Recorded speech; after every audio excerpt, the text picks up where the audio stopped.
ឆ្ងាយជើងជាប់ច្រវាក់ដៃអត់មានប្រាក់តើសុំណាឈានជើងចូលស្រុកគេឃើញស្ដាំសាក់គេចង់បំបាក់ខ្ញុំស្រែកតវ៉ាមើលដៃខាងស្ដាំដាបជាងប្រឡាក់មិនដួលមិនបាក់នេះកូនអ្នកសាក់ដាក់ដៃពឹងទុំទូត្រូវគេកាត់ចិត្តខ្ញុំសោះស្ងាត់ងើបចូលតវ៉ាចំណាយដល់ឆ្ងាយជើងជាប់ច្រវាក់ដៃអត់មានប្រាក់តើសុំណាឈានជើងចូលស្រុកគេឃើញស្ដាំសាក់គេចង់បំបាក់ខ្ញុំស្រែកតវ៉ាមើលដៃខាងស្ដាំដាបជាងប្រឡាក់មិនដួលមិនបាក់នេះកូនអ្នកសាក់ដាក់ដៃពឹងទុំទូត្រូវគេកាត់ចិត្តខ្ញុំសោះស្ងាត់ងើបចូលតវ៉ាគេដែរគេហៅថាតូចអ្នកសាក់គេហៅថាសូតអានេះគេដែរគេហៅថាតូចផ្លូវចាប់ទៅដើមមករហូតអានេះគេដែរគេហៅថាតូចផ្លូវខ្ញុំទៅខ្ញុំកាត់កោដូចនេះគេដែរគេហៅថាតូចលឿនចានដែលបានបលាប់បលោចិត្តខ្ញុំកាយក៏មិនស្ដាយតូចយយកជីវិតមកបដូរទីជើងទាត់ខ្លាចដើរមកឆ្ងាយមានចម្ងាយរាប់ម៉ឺនគីឡូដើរចេញពីផ្ទះក៏ពីហាត់បាច់មិនដួលមិនបាក់នៅមានចំហកំងពេញខ្លួនដើរចេញទៅមុខមានអំណាចដូចព្រាយកោមានដៃមកគូមានជើងមកគូខ្លាចអីនឹងស៊ូបើចង់ទៅឆ្ងាយឲ្យជាគុំរូបគុំដេរអ៊ូគុំទុកវាយូរប្រយ័ត្នស្ដាយបើយើងលូកចាប់ឲ្យច្បាស់មានរឿងកណ្ដាស់ថាលើយើងឯងត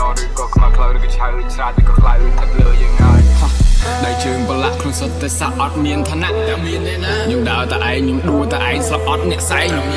ដើរចូលសង្គ្រាមអត់មានឲ្យក្រោះឲ្យងាប់ទៅចុះតែមានទេណាស្ដាយជីវិតបើសិនបានស៊ូខ្ញុំគិតខ្ញុំគូឲ្យអស់កាឡាស្លាប់ទៅជាឆ្អឹងទៅគ្មានប្រលឹងចិត្តដូចជាសឹងនៅពឹងអាត្មាស្លាប់ទៅជាខ្មោចទៅខ្លួននៅសល់ជាដុតកំឡោចកុំខ្លាចអ្នកណាថាធ្វើគឺធ្វើមិនដេកចាំមើលខំប្រឹងរុះរើមិនចាំគេថាកាយតែមួយកោដៅ1000កំចង់បំភាន់នេះកូនអ្នកសាដល់ឆ្ងាយជើងជាប់ច្រវាក់ដៃអត់មានប្រាក់តើសុំណាឈានជើងចូលស្រុកគេឃើញស្ដាំសាក់គេចង់បំបាក់ខ្ញុំស្រែកតវ៉ាមើលដៃខាងស្ដាំដាបជាងប្រឡាក់មិនដួលមិនបាក់នេះកូនអ្នកសាក់ដាក់ដៃពឹងទុំទូត្រូវគេកាត់